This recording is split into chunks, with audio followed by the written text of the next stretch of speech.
Hello students. मैं doctor Vartika Jain, associate professor in department of botany. और आज हम एमएससी बॉटनी फर्स्ट सेमेस्टर के paper second microbiology, mycology and plant pathology से संबंधित एक महत्वपूर्ण topic classification of plant disease की चर्चा करने वाले हैं। और यह टॉपिक इस पेपर के यूनिट 5th का एक इम्पॉर्टेंट टॉपिक है। जैसा कि हम मेरे प्रीवियस वीडियो में भी आपने देखा कि classification of plant diseases different type से किया जा सकता है, और यहाँ मैं विभिन्न प्रकार से प्लांट डिजीज को क्लासिफाई करने पर बताए जाने वाले डिफरेंट टर्म्स को एक्सप्लेन करने वाली हूँ। पहला, हम डिजीज को एक्सप्लेन कर सकते हैं ये डिजीज कॉज किसके द्वारा हो रही है। तो वे पैथोजन होते हैं, और पैथोजन किस प्रकार के हैं उसके आधार पे हम डिजीज को क्लासिफाई कर सकते हैं। पहला है एनिमेट पैथोजेंस, अर्थात जो लिविंग पैथोजेंस होंगे, जैसे फंजाई, बैक्टीरिया, एल्गी, फेनोरोगेम्स अर्थात जितने भी एंजियोस्पर्म्स हैं, जिम्नोस्पर्म्स हैं, नेमेटोड्स एंड इंसेक्ट्स। देन उसके बाद वायरस पैथोजेंस, उनके द्वारा होने वाले रोग।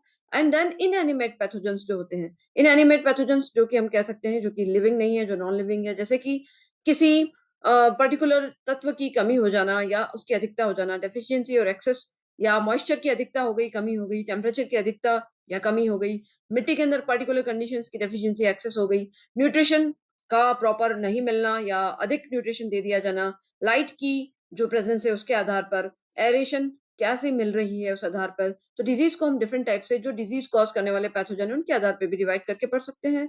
उसके अलावा एक और प्लांट डिजीजेस को क्लासिफाई करने का इंपॉर्टेंट तरीका दिया था वॉल्कर 1969 ने। उन्होंने इस प्रकार से डिवाइड किया, फर्स्ट नॉन पैरासिटिक डिजीज, अर्थात जो किस जिसको जो रोग पैदा हो रहे हैं उसको इन्वॉल्व में कोई पैरासिट यानी जो कोई पैरासिटिक प्लांट है या कोई पैरासाइट है या कोई एनिमल है, कोई ऑर्गेनिज्म है, वो उसमें इन्वॉल्व नहीं है। तो यानी यहाँ पे कोई पर्टिकुलर कैरेक्टर्स है, फिजियोलॉजिकल कैरेक्टर्स हो गए या सॉइल के कैरेक्टर्स हो गए, एटमॉस्फेरिक कैरेक्टर हो गए, उनमें परिवर्तन होने से ही पौधों में रोग पैदा हो रहा है। फॉर एग्जाम्पल, अगर टेम्परेचर बहुत अधिक कम हो गया तो फ्रीजिंग इंजरी पौधों में हो जाएगी। हाई टेम्परेचर हो गया तो फिर हीट कैंकर और फ्लैक्स जैसी डिजीज हो सकती है। ऑक्सीजन की मात्रा प्रॉपर नहीं मिल रही है तो पोटैटो में ब्लैक हार्ट डिजीज हो गई। सॉइल मॉइस्चर गड़बड़ हो गया तो फ्लडिंग इंजरी जैसी स्थिति भी हो सकती है। इंजरीज एटमॉस्फेयर अगर है तो एप्पल में स्कैल डिजीज या black tip of mango disease हो गई। लाइटनिंग इंजरी, कई बार बिजली गिर गई तो फिर पोटैटो प्लांट्स में डैमेज हो गया। मिनरल की अधिकता हो गई या मिनरल की कमी हो गई। ये जो सभी कैरेक्टर्स है नॉन पैरासिटिक डिजीज कॉज करते हैं। देन उसके बाद आता है पैरासिटिक डिजीज, यानी इसमें किसी न किसी ऑर्गेनिज्म का इन्वॉल्वमेंट होता है। इसमें हम लोग जानते हैं, हमने कई सारी डिजीज ऑलरेडी पढ़ी हैं। जैसे बैक्टीरिया के द्वारा होने वाली डिजीज है बैक्टीरियल ब्लाइट ऑफ पैडी, जो चावल में होने वाला एक इंपॉर्टेंट रोग है। प्लाज्मोडियोफोरोमाइसिटीज जो कि फंजाई की इंपॉर्टेंट क्लास है, वो क्लब रूट ऑफ क्रूसीफर नाम का डिजीज पैदा करती है। आप एक एक एग्जाम्पल के साथ इसे याद रख सकते हैं। देन काइटिडियोमाइसिटीज डिजीज जो कि हम पढ़ते हैं, इसका मेंबर सिनकाइट्रियम, जो कि black ward disease of potato cause करता है। देन oomaइसिटीज, इसके कई मेंबर्स हम जानते हैं, जैसे कि एल्बुगो है। इसके अलावा फाइटोप्थोरा इन्फेस्टेंस हम जानते हैं जो कि लेट ब्लाइट ऑफ पोटैटो करता है, जिसने the great Irish potato famine नाम की डिजीज सब तरफ फैला दी थी। इसके अलावा एस्कोमाइसिटीज फंजाई की एक इंपॉर्टेंट क्लास है जिसका एक मेंबर है जैसे क्लेविसेप्स परपुरिया, जो कि अर्गट नाम की डिजीज कॉज करता है, जैसे पल्प मिलेट में या सीकेल सीरियल में। देन बेसिडियोमाइसिटीज के मेंबर्स हम जानते हैं, पक्सिनिया जो कि वेल नोन है, जो कि रस्ट डिजीज करता है, black stem rust disease of wheat. या इसका एक और मेंबर है एस्टिलागो, जो कि स्मट नाम का रोग पैदा करता है। देन ड्यूटेरोमाइसिटीज, जिसे हम डस्टबिन क्लास के नाम से भी जानते हैं, क्योंकि इनके मेंबर्स जो थे इस फंजाई के मेंबर्स का सेक्सुअल रिप्रोडक्शन नोन नहीं था। ड्यूटेरोमाइसिटीज के कई मेंबर्स हैं जो पौधों में रोग पैदा करते हैं। इसका कॉमन एग्जांपल है जो हमारे कोर्स में भी है, टिक्का डिजीज ऑफ ग्राउंडनट, मूंगफली के अंदर टिक्का रोग जो कि सर्कोस्पोरा के कारण होता है। देन फेनोरोगेम्स ड्यू टू जायंट मिजल्टो, उसके कारण होने वाला एक पैरासिटिक डिजीज है। देन एनिमल पैरासाइट्स जैसे कि ईयर कोकल ऑफ व्हीट या इंसेक्ट गॉल्स जो होते हैं, वो भी पैरासिटिक डिजीज कॉज कर सकते हैं। देन इसके अलावा जो अदर टर्म्स है लाइक माइकोप्लाज्मल डिजीज ऑल्सो है, वायरल डिजीज है। माइकोप्लाज्मा के कारण, बेसिकली फाइटोप्लाज्मा के कारण होने वाले disease like little leaf disease of brinjal, और वायरस के कारण होने वाले पौधों में रोग जैसे टोबैको मोजेक रोग है, yellow vein mosaic disease of भिंडी है। तो इस प्रकार से उन्होंने वॉल्कर ने 1969 में डिफरेंट डिजीजेस को क्लासिफाई किया था। और उसके अलावा भी और भी कई टर्म्स हैं जो हमें जाननी जरूरी है। फॉर एग्जाम्पल, लोकेलाइज डिजीजेस क्या होता है? लोकेलाइज डिजीज जो कि उस पौधे के पर्टिकुलर स्पेशल प्लांट पार्ट में हो रही है, यानी जैसे उसकी ओनली ओवरी को इन्फेक्शन कर रहा है या उसके ओनली स्टेम में इन्फेक्शन हो रहा है, लाइक दैट।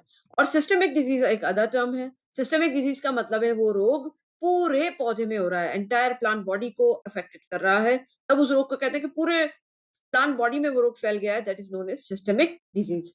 देन उसके अलावा कई और डिजीज भी हम लोग ऐसे क्लासिफाई कर सकते हैं। कोई डिजीज सॉइल बॉर्न होती है, सॉइल के अंदर उसका पैथोजन पड़ा था, उसकी वजह से डिजीज कॉज हुई, या फिर कोई डिजीज सीड बॉर्न भी होती है, यानी बीजों के द्वारा वो रोग पैदा हो रहा है। और एयरबॉर्न डिजीज भी हो सकती है, जैसे कोनिडिया का ट्रांसफर हो रहा है हवा के थ्रू, और उसके थ्रू एक पौधे से दूसरे पौधे में इन्फेक्शन फैल रहा है। देन हम डिजीज को ऐसे भी क्लासिफाई कर सकते हैं कि वो किस पौधे के भाग को अफेक्ट कर रही है और कौन सा मोस्ट कॉन्स्पिक्यूअस सिम्टम कौन सा नजर आ रहा है। तो जैसे रस्ट, जो कि हम जानते हैं पक्सीनिया के कारण होता है, स्मट अस्टिलागो के कारण होता है, रॉट डिजीज है। तो जो एक पर्टिकुलर प्लांट पार्ट को अफेक्ट करने वाले इस पर्टिकुलर सिम्टम के आधार पे भी हम प्लांट डिजीज को क्लासिफाई करके पढ़ सकते हैं।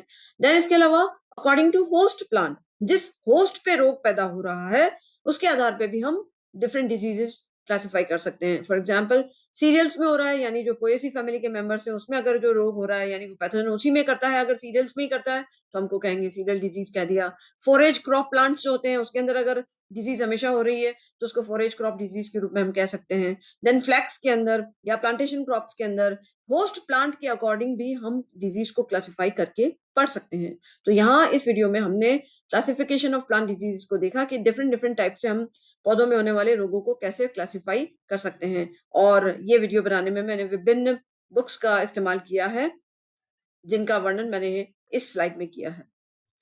So thank you very much for watching, and please like, share and subscribe this channel. Thank you so much.